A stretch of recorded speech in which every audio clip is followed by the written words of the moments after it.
Yeah, I mean, first of all, I think it is fantastic to have a really foundational diagnostic like this for HR teams, because like the first one of our intentions was that it would become a conversation tool for the HR team to engage with more senior leadership, not only to earn their place at the strategic table, but also show the value to achieving business strategy. So I think that's really important. I think the mobility thing for me is the one that's really jumping out, and we've seen that in some examples around companies redefining what mobility will look like in the way that it's achieved. You know, Airbnb are advertising what talent they've had to let go transparently to help them try and succeed. Woolworths is saying we'll take people on from Qantas. It's all of that kind of different dynamic in the market. So we cannot underestimate Gareth's point that the timing on this is so right now.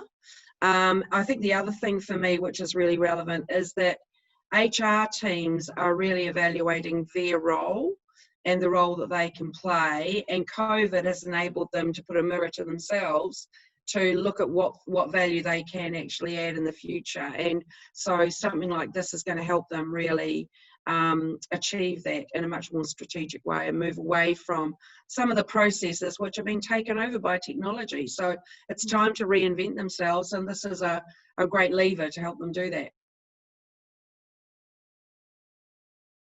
Well, one thing that I would like to add, I think one thing that will come out of this is,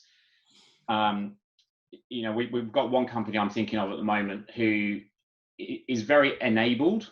So the enablers, they're going to score really well. But the organization is culturally massively behind when it comes to talent. And I think what some of the output, if you're in that situation, we'll be able to soon see that, you know, enablement is not enough. Shiny toys are not enough for the talent model. And actually, there's a lot of leadership work that's often needed. It goes back to that mindset. If we have a mindset problem, that's a long-term cultural shift and leadership change that's required in terms of development and their view of talent. The enablement bit's pretty easy. You know, we had one customer last year that had fantastic mindset scores and crappy enablement. That's a really good outcome, because we know we can get a business case across the line and enable the function. So I think actually, depending on the outcome of your diagnostic, it will really help, to Lynette's point around strategy, it will really help inform whether you've got a leadership development challenge, or whether you've got an enablement challenge, or whether you have both. And I think that's a really key output that the diagnostic will give us as well.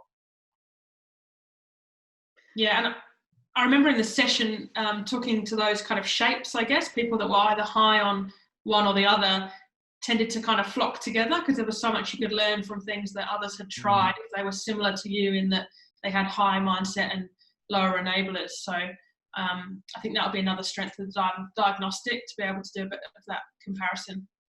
And I think, just to build on what everyone said as well, it means that the team are solving the right problem. So one of the things that we find is, you know, all of us have clients who come to us and say, I want an X. And what, you know, as designers, Becky and I was going, hold on, let's just understand the problem you're trying to solve so that you can design the right thing, not just a beautiful, shiny thing. So there are lots of people designing beautiful, shiny things. What this diagnostic becomes is the lever to make sure you're designing the right, beautiful, shiny thing. It can still be shiny. It can still be shiny, but it needs to be the right thing, right? Yeah. No, that's awesome.